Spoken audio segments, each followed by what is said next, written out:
The following program contains sexual content. Viewer discretion advised. Today on an all-new Dr. Phil, a father accused. I believe my dad sexually abused my sisters. I never did those things. A mother question. Did you know he was doing what they say he was doing?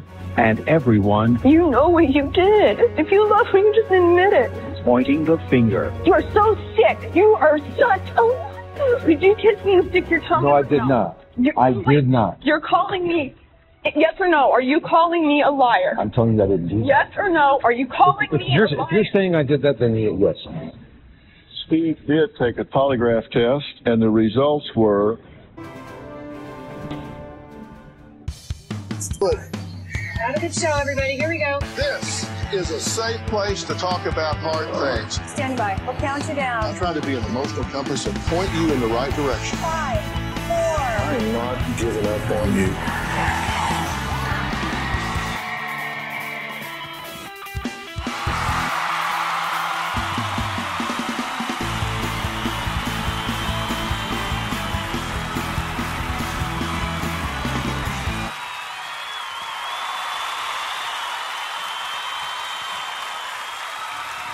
Yesterday, we met three sisters who say their lives have been destroyed by their former stepfather, Steve.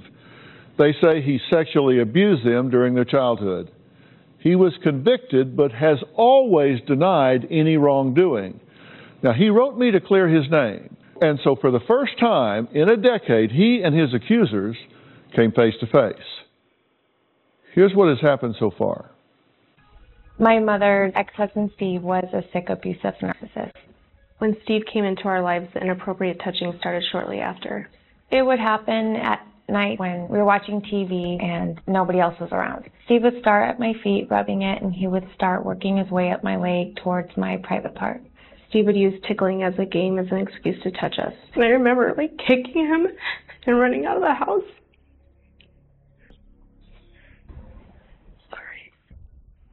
Steve was arrested around May of 2000. Steve took a plea deal. He acknowledged the state had enough evidence to convict him, but he was not admitting guilt. Steve didn't receive any prison time. I want him to take responsibility for what he did. How long has it been since y'all have all been in proximity to one another? I saw him about a year ago. Well, Jessica and Amber's younger sister, Brittany, says she too was molested by Steve. The only thing about Brittany is that for almost all the time I was there, she vied for my love. You hear yourself?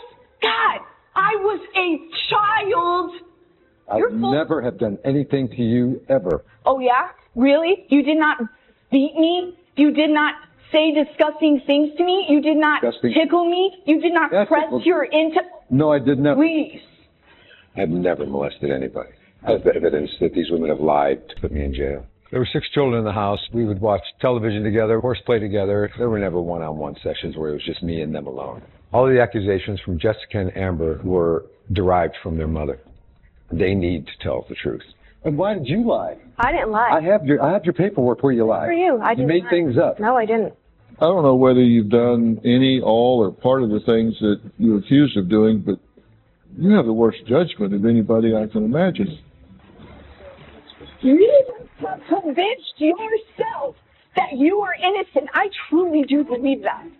You're a piece of crap. Now, after 10 years, the police got involved, and in 2001, Steve was convicted of child abuse and had to register as a sex offender. But Melanie was convicted of child endangerment because authorities say she knew what was going on and did nothing. Take a look. I didn't feel like I could protect my daughters. I didn't know Steve sexually molested them. I went to my mom after the first time it happened to me. I remember her yelling at me that she was going to bring Steve out and I needed to tell Steve what I told her. Steve denied that he had done anything to Jessica and said that she was simply misinterpreting what he had done. I believe Steve because he joined the church. He said he wouldn't do anything like that, and he actually called my daughter an evil seed. When I realized that my mom wasn't going to believe me, that made me feel like, what am I going to do? So I just kind of went along with it. When Amber was 16, she told me that Steve had pinned her down and was trying to kiss her. Every time I would tell my mom about the abuse, she would just deny it.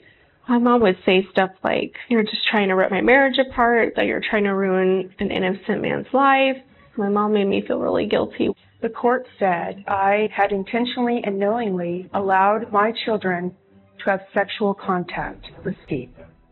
I don't believe that I deserve the charge of child endangerment because I did not allow my kids to do anything like that. I had no idea. I do blame Steve for what happened.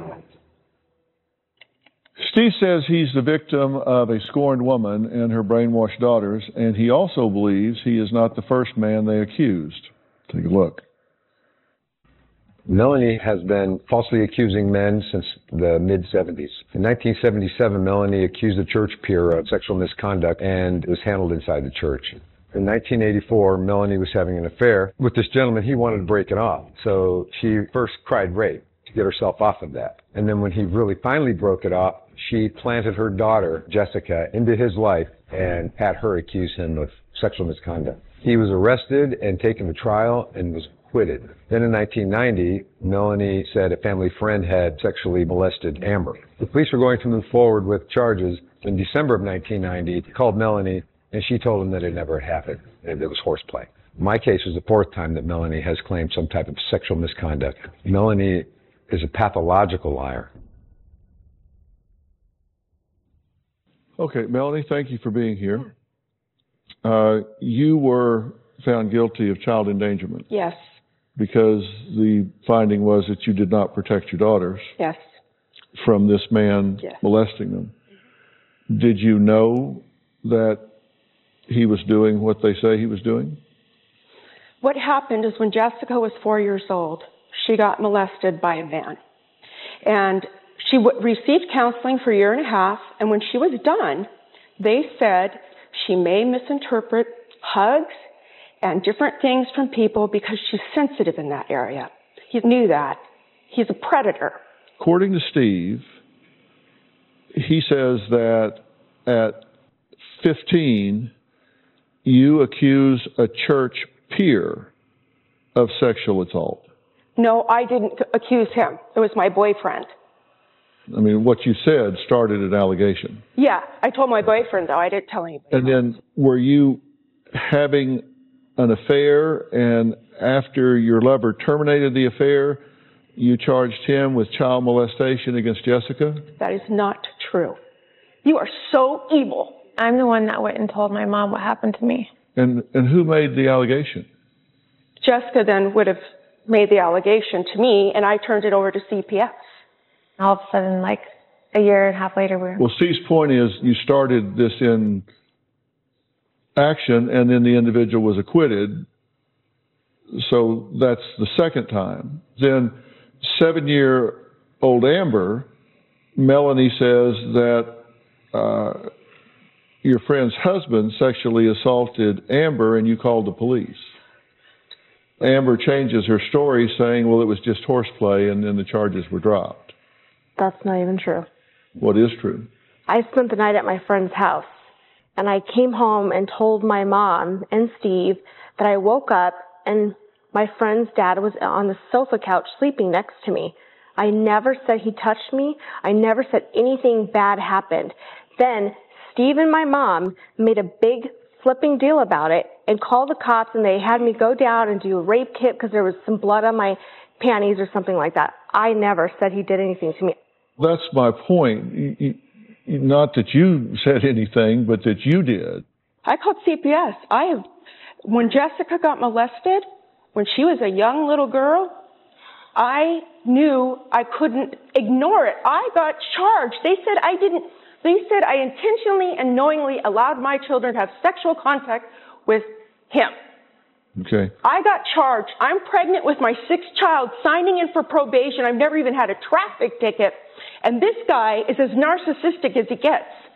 But you did start the ball rolling. We both did, huh? You called the police. When Amber was 12, another sexual assault by a family member, and then Amber changed her story to say it was blackmail for not helping with housework and there were no charges.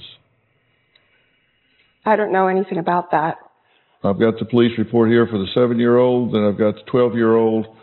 claiming that a family member had assaulted you. We've got 1, 2, 3, 4, 5 of these. That's what you call a pattern. That's 5 of them, including you at the end. You're the 5th. Yes, well, 5th and 6th. I remember memories about Steve, but it was so foggy still. I was like, you know what? I don't have vivid memories. I do now, but I didn't back then. And later... Look at me. Call me a liar.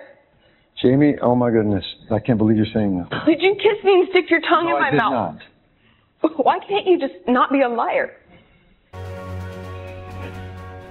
My mother absolutely did not brainwash us and make us say that Steve molested us. She never even did anything when we came to her to tell her it was happening. She actually told me I was trying to steal her man. Her whole life, she's done nothing but try to please her man. Steve had special cereal. He had special soda. We had to drink the powdered milk while he got the regular milk from the store. That's how the level it went to. My mom catered to the men in her life. My mom wanted to stay with Steve. She didn't believe us at all. Jessica, Amber, and Brittany say their nightmare began 27 years ago when their mother, Melanie, married Steve. Now, behind closed doors, the sisters say Steve was sexually molesting them. He says that he has been falsely accused, has been falsely convicted, and has the evidence to prove it.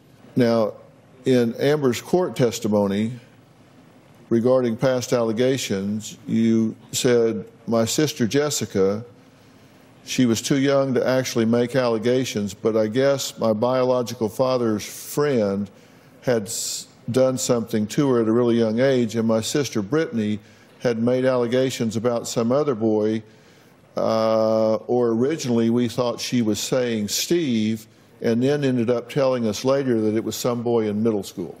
See, that just reading from the court documents. That I have no idea. I do remember talking to her about Steve, but I don't know about that part. Honestly, as a child, we all probably said a lot of stuff that was like a cry for help in so many ways because we were raised in such an abusive, dysfunctional environment. So I remember going to the hospital with her and having that feeling and slight little thoughts about, not thoughts, memories about Steve. And that was where I mentioned it, but it was so foggy still that's why I didn't press it further, because I was like, you know what, I don't have vivid memories. I do now, but I didn't back then. Now, regarding Steve being naked, in an email from Amber on 5/23/2000, Steve noted she indicated that Steve walked into the room naked. Quote, I remember him walking into the room naked, and I don't remember anything else. 2 months later in a police report, Steve noted again that Amber remembered Steve coming in her room naked, but then Steve noted a month later Amber denied seeing Steve completely naked, but had seen his privates while wearing small, tight shorts. So the point is that you said naked, naked, not naked, and you see that as inconsistency. Yes, sir. Correct? What do you remember? I remember one night him coming into the room, and I may have said I don't know if he was naked. I don't really remember what happened. Like I said, some things are very, very vivid, and other things are kind of foggy. And I remember him coming in the room, and then I don't really remember what happened. And later, my brother wrote in a journal, he remembers Steve coming into our room, my room, and getting me and taking me somewhere. Well, you understand those are powerful words, because you said twice that he came in naked, and then in a police report said, well, he wasn't naked, he had on tight shorts and exposed himself. And there's many different instances throughout the years of things that he did. Well, but these were all talking about the same thing. And you're a child. I get it, but you understand to a finder of fact, that's important. Somebody walking in naked versus having shorts on is a distinct difference. That's your point. She was 16 when she made that statement. That's your point. Yes, sir. Naked, naked, not naked. Yes, it's sir. either naked or you're not. Which was it? Do you remember? Like I said, I don't remember specifically. I just remember the image of him coming in the room when it was dark, and I probably said, I think he was naked. Because in fairness, I'm covering your points here. You're saying a pattern of false allegations. I've covered 1, 2, 3, 4, 5, 6, and 7 with you. Inconsistencies in the police reports. First, they're thinking they're talking about you. It turns out to be some boy at school. Then we get into whether you're coming in the room naked or not. Those are inconsistencies, no doubt about it. That's what you're pointing to. Yes, sir. Among other things. Among other things. Coming up, Steve hasn't seen the daughter he had with Melanie in 3 years. What does she think about her half-sister's accusations towards her father? Well, I'm going to ask her when we come back.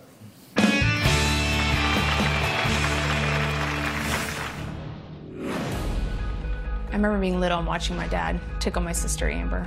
He would tickle around her chest, and he called it the booby tickle. I believe my dad sexually abused my sisters. Bottom line is, I just want my dad to admit all the things he's done to us. And later, somebody in this group was furnishing Mom with her drugs. And you were molesting my children. How dare you say that, you sick man! Melanie had convinced my daughter Jamie that I was a monster since she was 10 years old. They wouldn't let me see her. 10 years later. It was 5:30 in the morning. I got a call. It was Jamie. Wow. And she said, "I know you didn't do it, Dad." And she wanted me back in her life. And I actually got to fly to Ohio and give her away at her wedding. That was pretty good. I got her back. We're really close. Well, Jamie is Steve and Melanie's biological daughter, and she says it's very hard for her to be in the middle of her father and sisters. She went 14 years without speaking to her dad. So how does she feel about all of this now? Take a look. I believe my dad sexually abused my sisters. I remember being little and watching my dad tickle my sister Amber. He would tickle around her chest, and he called it the booby tickle. When I was 8 years old, I went to give my dad a kiss, and he stuck his tongue in my mouth. I didn't even know what a French kiss was or anything, you know, so when he did that, I was just kind of like, what was that? It kind of makes my skin crawl when I remember it. By the time I was 10 years old, I stopped speaking to my father. When I was around 21 years old, my father contacted me and I emailed him back. I told him he was sick for what he did to my sisters, and I brought up the kiss situation with me. And he acknowledged it happened, but he twisted it. His exact words were, "Your memory is quite clouded, child. You did that to me, and I even scolded you for it." I've always felt like he was guilty, but when I was 24 years old, I was getting married, and my mother told me she wasn't coming. I decided to ask my dad to come because it was important to me to have a parent there. It was kind of a dream of mine to have my dad walking down the aisle. My relationship with my dad is pretty complicated. On one hand, he is my flesh and blood, he's my dad. And the other hand, he's a convicted child molester. Bottom line is, I just want my dad to admit all the things he's done to us. Jamie, thank you for being here. You've been listening to everything in the show so far? Yeah. Let me give you first an opportunity to react to anything you've seen or heard. First of all, I never called you and said I didn't think you didn't do it. That's a lie. You told me... No, I didn't. Palm reader told Stop. you that. You know what you did. If you love me, you just freaking admit it. Why you gotta lie to me? You kissed me. You did. Jamie, no. Do not call me a liar. No. Look at me. Call me a liar. You know I dare you to call me a liar. Did you tell me that you know I didn't do it on the telephone? No, I did not. You're Jamie, a liar. leave. You call me a liar again. I swear to God. I'm not a liar. You are. You told me you know I didn't do it. Not. You were told I did not do it. That's when you called me. Jamie, oh my goodness. I can't believe you're saying this. Whatever. Did you kiss me and stick your tongue in my mouth? I did not. You're calling me, yes or no, are you calling me a liar? I'm telling you I didn't do that. Yes or no, are you calling me a liar? If you're saying I did that, then yes. So I'm a liar. Thank you. Did you tell me that? No, I didn't. I told you. That's a lie too. You told me on the telephone. You were talking to a fortune teller, and they told you that never happened. And What that's are why you you decided to talking about? contact me at 5:30 in the morning. When I was married to the... I never said that. Wow. Oh, my goodness. You broke me. You did. I loved you. Broke me. You were the apple of my eye. I know you know. were as a child. You were horrible to my sisters. They were horrible all to each other, everybody. Yeah, that we woman were. right over We there were was children. terrible to Hold you on. guys. Do not talk about my mom right now. It's not about that. Okay. Why can't you just not be a liar? What am I lying about? It's okay to just say it. What am I lying about? Something's wrong with you, and it's okay to need help sometimes. I'm not saying I was a perfect father, but I never did those things Yes, you that they're did. saying I did. So wait, How could you hold guys on. not have never seen it Hold with a on. house full Listen, of children? Let me speak. You've been out here a lot longer than I have. It's Go my ahead. turn. All right. If you can stick your tongue in your 8-year-old daughter's mouth when she kisses you, how can you not molest your stepdaughters? I'm your flesh and blood. That's freaking No, I would nasty. never do that to you. No, I don't know because you did do it. No, I did not. Yes, you did. Okay, I'm done. Be done, because you know I'm right. No. I'm sure it's hard to admit that you got problems.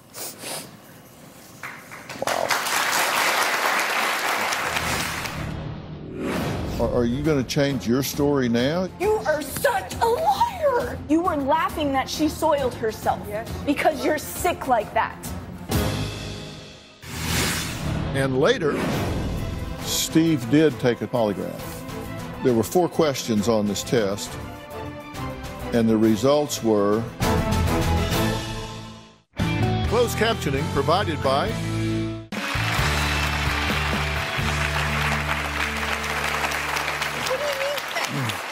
For not telling the truth. I am telling the truth. You beat the crap out of all of us, not me as the much. crap. I got spanked. Once. You treated me 1,000 times better than them. You made us line up one time when I was 5, so I remember this. Beating the crap out of Jessica, she crawled underneath that picnic table that you built. And you grabbed her by her ankles and drug. We had to line up and watch. If we didn't, don't look at me like that. You know it's true. No, she beat the children. She never did it. She never got in cat fights. That I had to separate them. Why do you keep talking about her? Because she is the one that did it. I'm not. I didn't. I never beat anybody. Steve. Let's talk to me for a minute. You've acknowledged in talking to us that you were militaristic in the home, that you were too harsh with the children. Yes, sir. You've got 1, 2, 3, 4, 5 people here that are saying that you did what you told us you did. Are you going to change your story now? I mean, you were very candid with us. I didn't pull people out from underneath benches beating them. You are such a liar. You did, Stephen. It's just ridiculous. We're just sitting up here listening to you lies. See, I'm telling you the truth. I remember it happening. And then you were laughing that she soiled herself because you're sick like that. And now you want to come up here and pretend that you didn't do those things. That's cool. Would you agree that you had a dysfunctional role in this family? I believe the whole entire house was dysfunctional. Yeah, I know, and I'll go down the line here in a minute. I'm just asking you. I'll ask them in a minute because I think this whole thing is hugely dysfunctional. I'm just asking you. Yeah, all the way to the point to where I would come home from work, and if her door was shut in her bedroom, everybody in the household knew, do not, upon pain of death, even knock on her door, do not answer the door. If the doorbell rings, do not answer. If the telephone rings, do not answer. So I'd come home from work, I'd see that door shut, I'd come out and play Chutes and Ladders with the kids, and I'd play games until she had her fill in the bedroom by herself, whatever Mom was doing. And somebody in this group was furnishing Mom with her drugs, her pills, and her marijuana while she was a member of the church, and everybody knows who it was. And you were molesting my children when we got married in the Mormon temple. How dare you say that, you sick man? You are so sick. Yeah. Yes, you are. Thank you to admit it. You know what? We all understand that my mom had some problems in the past that she's been working on. And that was exactly why you were able to marry her in the first place, was because you saw that you could do that to her and that you could, she would be your next victim. And it would be so easy because... No, I saw it because I had a son that needed a mom, and her kids were always, hair was combed perfect and looked good, and I needed a mother for my son, and that's how we became the Brady Bunch. Let me ask a couple of questions on Steve's behalf, because you're the worst advocate for yourself, I believe, I've ever seen. One of the reasons that he is upset, and I think anyone would be, is he goes to trial and gets a sentence and a registered sex offender for life, and sometime thereafter you recant your testimony. So I got to tell you, if I've been down there and been convicted, sentenced, and put on the registry or whatever the crime, and then the victim recants and says, it didn't happen, I lied, it didn't happen, I think I would be pretty upset about that. And you did recant. Yes, I did. Correct? Yeah. You said, I believe that Steve, in fact, never sexually abused me or my sister Amber. I don't remember everything that I said. But Well, yes, I have it right here. Yeah. It's a transcript from the court testimony. That our mother, beginning at a young age, routinely and regularly implanted in my siblings and I an unfounded belief that we were victims of sexual abuse. We made the accusations under pressure from our mother to support her in the divorce. And you got to remember, Steve, how often did you coach me into saying stuff about the video, getting together, your mom was filming me? Yes, you did. I am not making this up. I have to still be a part of your family. They found out that I'm on the show. They're harassing my daughters. Yep. She's sending me screenshots of why they have to keep my kids involved in this. It's like, got to stop. Your kids have nothing to do with this. Oh, they do. I've never spoken to your children. No, I stay constantly. So what has Steve admitted to doing? I've talked about the things that he says exonerate him, that call into question his convictions here. We're going to talk about what he admits to next. Plus, Jamie asked her father to take a polygraph exam. We're going to have those results in just a few minutes.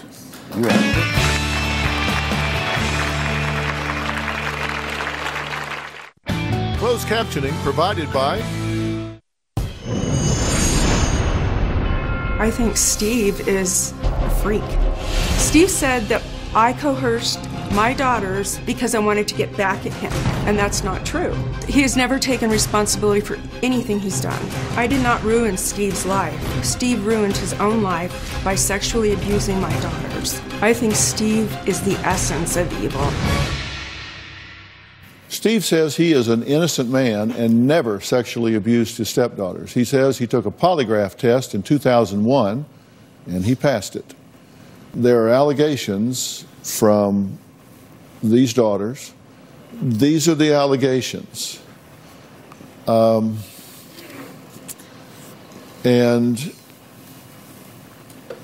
we've talked about the inconsistencies in some of those, correct? And that there's been a pattern of allegations that didn't have anything to do with you.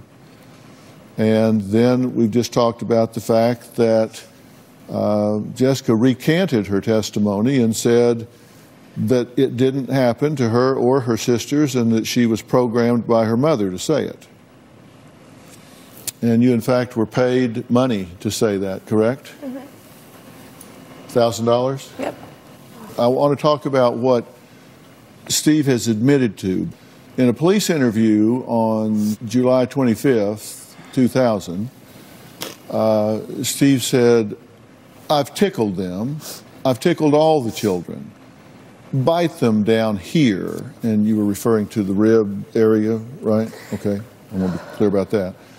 But I've never come to a place where I shouldn't be, on the ribs.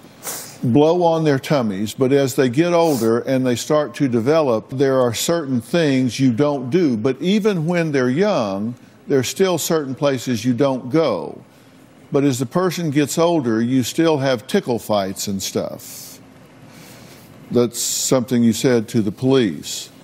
And when you were talking to our producer, you said, I come from a tickle monster family style of fun, pre-computer era.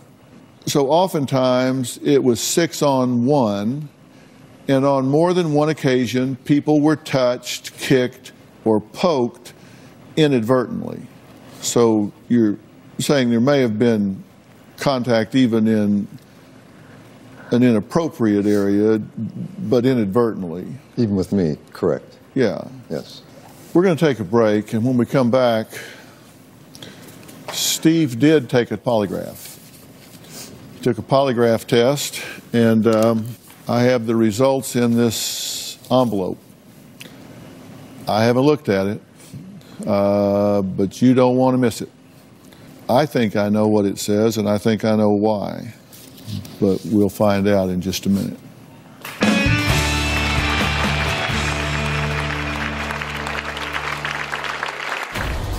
I'm going to do a polygraph test with Steve. Today is his chance to clear the record.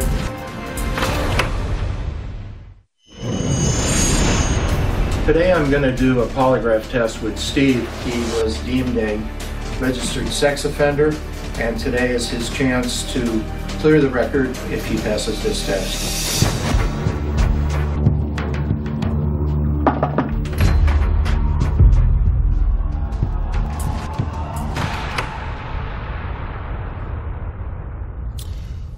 Well, Jamie wanted Steve to take another polygraph exam, so we reached out to Jack Tremarco. In my opinion, he is the top polygraph examiner on the globe. He's a former FBI special agent and FBI polygraph examiner. Now, Jack has conducted over 3,500 polygraph examinations. Let me ask you, you met Jack Tremarco. Were you comfortable with him? Yes, sir, I was. Did you feel like you were treated fairly by him? I was. Were you hurried in any way? Were you pressured by him in any fashion, or did he take his time with you and explain everything? He took his time. Yeah, it was about 3 hours. So you have no complaints about the test? I do not. Okay. Jack, was there anything that you detected that caused you to question the results of this test? No, it was an average test. Steve was a cooperative person. All right, and you didn't detect any countermeasures? No countermeasures. Attempts to beat the test in any way? No. There were 4 questions on this test. Question 1, did you ever touch Amber for a sexual reason? And your answer was? No. Did you ever touch Amber for a sexual reason when she was a child? No. Did you ever touch Jessica for a sexual reason? No. Did you ever touch Jessica for a sexual reason when she was a child? No. And the results were non-deceptive, that you were telling the truth. I knew it.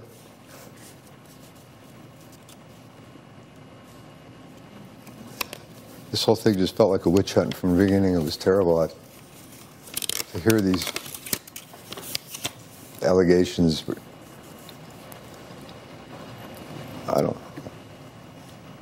it's sad.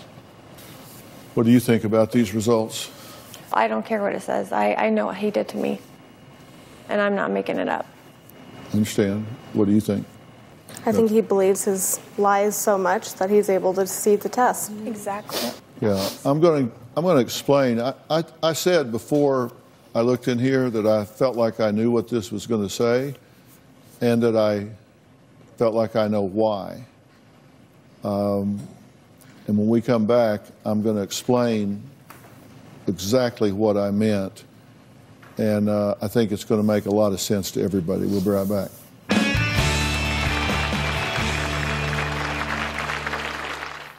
You know, I said before I opened that envelope that I felt like I knew what it was going to say and that I knew why. I thought you were going to pass this test.